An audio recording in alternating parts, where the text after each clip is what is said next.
वजीर आजम हूँ। वजीर आजम हो तो फिर जुबान भी वजीर आजम की होनी चाहिए ना। दावा है वजीर आजमी का और जबान है गालम गलोच ब्रिगेड। मौलाना फजलुर रहमान का फिर वजीर आजम से मुस्ताफी होने का मुतालबा। आज़ादी मार्च से खिताब में कहा, हुकूमत के खात्मे तक मैदान में रहेंगे।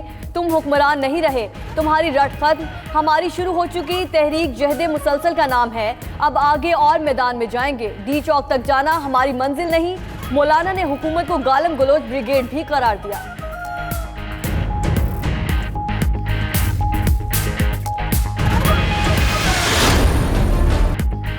मौलाना के इदारों के खिलाफ इल्जामात, वजीर आजम फौज के दिफा में सामने आ गए। पीटीआई कोर कमेटी इजलास में इमरान खान ने कहा कि जिन मुल्कों में फौजें खत्म हो जाती हैं वो बाकी नहीं रह सकते। इदारों का दिफा सियासत से बालातर होकर करेंगे। उधर पीटीआई की कोर कमेटी ने वजीर आजम के इस्तीफे और नए इंतखाबात का मुतालबा मुस्तरद कर दिया। और बुलबुले सहरा के नाम से मारूफ लोक गुलकारा रेशमा को मद्दाहों से बिछड़े 6 बरस बीत गए। रेशमा ने लातादाद और लाजवाल लोकगीत का। आगे बढ़ते हुए आपको बताएं कि पाक सरजमीन पार्टी के चेयरमैन मुस्तफ़ा कमाल कहते हैं, एहतजाज के जमहूरी हक पर सवाल नहीं किया जा सकता, लेकिन चेहरे बदलने से तब्दीली नहीं आएगी। कोरंगी गुलजार कॉलोनी सेक्टर 8 में इलाकाई अहदेदारों और मकीनों से खिताब करते हुए मुस्तफ़ा कमाल बोले, एक वज़ीर आज़म के जाने या दूसरे के आने से मसाइल हल नहीं होंगे, बल्कि प्लान ऑफ एक्शन पर बात होनी चाहिए कि मुल्क को मसाइल से कैसे निकलना है। उनका कहना था कि कहीं गवर्नेंस नाम की चीज़ नहीं। वज़ीर आज़म सिंध के वज़ीर आला से बात नहीं कर रहे। और नाज़रीन, सिंध मदरसा इस्लाम यूनिवर्सिटी का कॉन्वोकेशन सियासी जलसे में तब्दील हो गया। जाले वजीर और मुशीर की दरसगाह में सियासी गोलाबारी, आज़ादी मार्च का तज़किरा कर दिया। वज़ीर आज़म पर तनकीद, तलबा भी घन चक्कर हो गए। कराची से एहसन चांडियों की रिपोर्ट। यूनिवर्सिटी कॉन्वोकेशन या पीपल्स पार्टी का जलसा। सिंध मदरसतुल इस्लाम यूनिवर्सिटी का कॉन्वोकेशन हॉल सियासी लानतान से गूंज उठा। जियाले मुशीर निसार खोड़ो की लफ्जी गोलाबारी, कहते हैं मैदान सज चुका, हुकूमत अकेली है, इमरान खान मुस्ताफी हो जाएंगे। मैदान सज चुका है। एक तरफ से हुकूमत है जो अकेली है, उसके साथ कोई नहीं है सवाए उसके वजीर। दूसरी तरफ से मुल्क है, मुल्क के अवाम है, मुल्क की सियासी पार्टियां हैं जो इस जलसे में शामिल नहीं भी है, वो भी अंदर अंदर से जलसे को सपोर्ट कर रही है। वजीर इत्तलात भी आगे आगे। दरसगाह में आज़ादी मार्च का तस्करा। सईद गनी बोले, धरने वाले पुरअमन हैं, खान साहब की तरह बिल जलाने वाले नहीं। इनके पिछले 5-6 दिन अगर आप देखें तो आपको बड़ी पीसफुल नजर आता है और इन्होंने बिल्कुल कानून के दायरे में रह के सारी चीज़ें की। अगर एम्बुलेंस का टाइम था तो एम्बुलेंस को गुजरने दिया है। मेट्रो सर्विस चलती रही है लाहौर के अंदर जब इनका जलसा हो रहा था। ये चीजें इमरान खान के धरनों में आपको नजर नहीं आई होंगी। कॉन्वोकेशन में 7 तुलबा ने गोल्ड मेडल और 6 ने सिल्वर मेडल हासिल किए। तुलबा ने मुल्क का नाम रोशन करने का अज़म किया। इस यूनिवर्सिटी का मैं शुक्रगुजार हूँ जिसने मुझे इतनी अच्छी अपॉर्चुनिटीज़ दी हैं। मुझे national leadership program, international leadership program और नाउ चाइना इंटर्नशिप प्रोग्राम पे भेजा जा रहा है, और वो भी 3 महीने के लिए। तो ये बड़े एक एजाज़ की बात है और मैं प्रॉमिस करता हूँ कि जब भी मुझे मौका मिलेगा मैं अपने मुल्क का, अपनी यूनिवर्सिटी का नाम रोशन करूँगा। कॉन्वोकेशन में 111 पोस्ट ग्रेजुएट तुलबा जबकि 172 अंडर ग्रेजुएट तुलबा को डिग्रियां दी गयी। कैमरामैन इस्माइल अख्तर के साथ एहसन चांडियो, 92 न्यूज़, कराची। हाफिजाबाद में सर्दियों के आगाज के साथ ही सर्दी से बचाव के लिए इस्तेमाल होने वाली रज़ाई की तैयारी में भी तेजी आ गई है। इसी हवाले से मजीद जानते हैं इरफान नेमत से। जी इरफान नेमत, बताइएगा।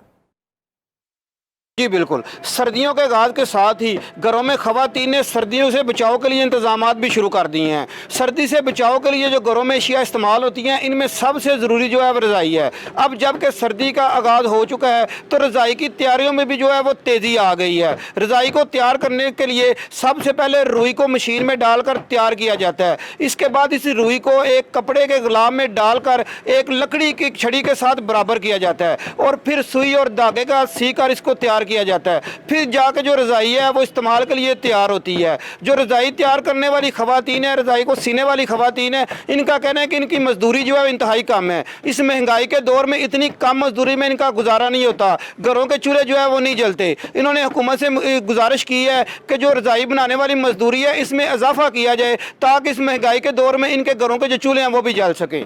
जी रुख करें फैसलाबाद का, जिसकी तहसील समुंदरी में 30 जोड़ों ने एक साथ जीवन के नए सफ़र का आगाज़ कर लिया है। खुशियों भरी तकरीब सजाने का सहरा मेंबर कौमी असम्बली शहबाज बाबर के सर था। भारी जिम्मेदारी का बोझ हल्का होने पर वालिदैन इंतज़ामिया को ढेरों दुआएं देते रहे। इसी हवाले से देखते हैं शहनाज महमूद की ये रिपोर्ट। फैसलाबाद में उतरी मसरतों भरी बारात, खुशियों का बैंड बजा, शहनाइयां गूंजी।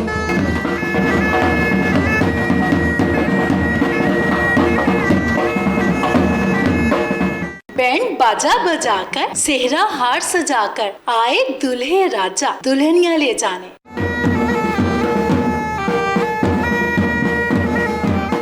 फैसलाबाद की तहसील समुंदरी में मेंबर कौमी असम्बली शहबाज बाबर गुज्जर की हवेली में इज्तमाई शादियों की तकरीब सजी। 30 जोड़े शादी के बंधन में बंध गए। दुल्हे का सेहरा सुहाना लगा तो दुल्हन का दिल दीवाना। जिसने हमारी शादी की है हम उसके लिए दुआ मांग रहे हैं, अल्लाह ताला उसको सेहत तंदुरुस्ती दे।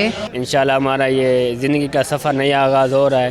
हम चौधरी साहब के लिए भी दुआ करते हैं, इन्होंने हमारे साथ बहुत कोऑपरेट किया। महंगाई के इस दौर में बेटियों के हाथ पीले होने पर वालिदैन खुशी से फूले ना समाये। मुंतज़मीन का पैगाम था, खुशियाँ बांटने से बढ़ती हैं, जहाँ तक हो सके एक दूसरे की मदद करते रहना चाहिए। समाज शादी का ये सिलसिला जारी है और एक इलाके में और आपस में हमानगी के भी फ़ज़ा है, मोहब्बत की फ़ज़ा है और इस तरह काफ़ी लोगों का बोझ हल्का हो जाता है। नए जोड़ों को नेक तमन्नाओं के साथ रुखसत किया गया। दुआ है बाबुल की राज दुलारियां पिया मन पे यूं ही राज करें और इनकी अंगना हमेशा खुशियों की शहनाइयां बजे।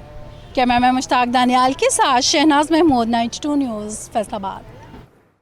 और अब बात करते हैं पाकिस्तान स्टॉक एक्सचेंज की, जहां एक हफ्ते के दौरान उतार चढ़ाव के बाद तेजी का रुझान देखने में आया। 100 इंडेक्स 720 पॉइंट्स इजाफे से 34,378 की सतह पर पहुंच गया, जबकि एक हफ्ते के दौरान अमरीकी डॉलर की कदर में भी 23 पैसे कमी हुई। तफसीलात देखिए इस रिपोर्ट में।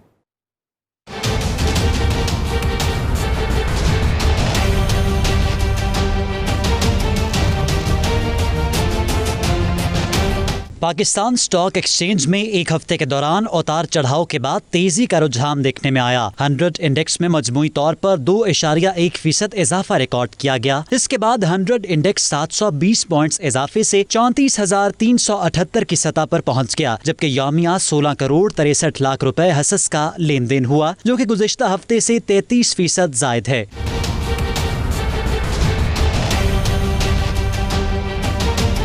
एक हफ्ते के दौरान ओपन मार्केट और इंटरबैंक में भी अमेरिकी डॉलर की कदर में कमी देखने में आई। एक हफ्ते के दौरान इंटरबैंक में डॉलर 23 पैसे कमी से 155 रुपए 65 पैसे की सतह पर बंद हुआ, जबकि ओपन मार्केट में 25 पैसे कमी से 155 रुपए 75 पैसे पर बंद हुआ। फी तोला सोने की कीमत 87,850 रुपए पर मुस्तहकम रही, जबकि 10 ग्राम सोने की कीमत 75,317 रुपए पर बरकरार रही। आलमी मार्केट में फी ऑन्स $4 महंगा होकर कीमत $1,514 हो गई। कोटली आज़ाद कश्मीर और गिरदोनवाह में मौसम ख़ज़ां शुरू होते ही सकाफती और रिवायती तरीके से घास की कटाई जारी है। इसी हवाले से मज़ीद जानते हैं मोहम्मद अफजल की रिपोर्ट में।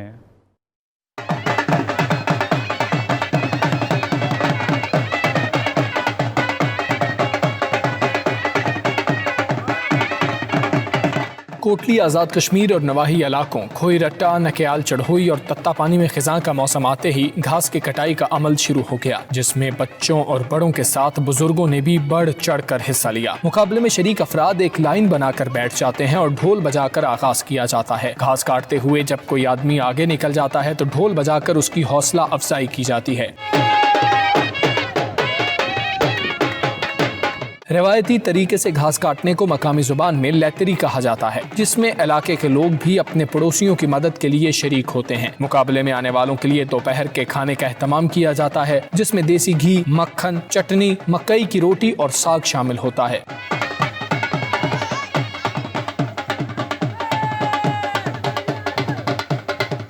मुकाबले के बाद कटी हुई घास को खास तरीके से महफूज कर लिया जाता है, जो 6 माह तक मवेशियों के चारे के लिए इस्तेमाल की जाती है। मकामी लोगों का कहना है यूं मिलजुल कर अपने पड़ोसियों की मदद करने से भाईचारे को फरोग मिलता है। कैमरामैन अंसर महमूद के साथ मोहम्मद अफजल, 92 न्यूज़, कोटली, आज़ाद कश्मीर। दर्द भरी आवाज और मुनफरिद अंदाज की गुलकारा रेशमा को मद्दाहों से बिछड़े 6 बरस बीत गए। रेशमा के हालात जिंदगी पर रिपोर्ट कर रहे हैं लाहौर से इमरान राज। कोई नहीं जानता था कि 1947 में भारतीय राजस्थान के खाना बदोश घराने में जन्म लेने वाली रेशमा एक दिन सुरों की बेताज मलका बनेगी। हजरत लाल शहबाज कलंदर की दरगाह पर जब इस मुनफरिद आवाज की गायिका को दरियाफ्त किया गया तो उनकी उम्र महज 12 बरस थी। 60 की दहाई में रेशमा की आवाज पाकिस्तान से निकलकर सरहद पार भी जा पहुंची, जहां उन्होंने फिल्म बॉबी के लिए गाना अखियां नू रहन दे गाया और शोहरत की बुलंदियों को छू ली। रेशमा को गले का सरतान लाहक हो गया, जो बिलाखिर 3 नवंबर 2013 को लाहौर में सहरा की इस आवाज को हमेशा के लिए खामोश कर गया।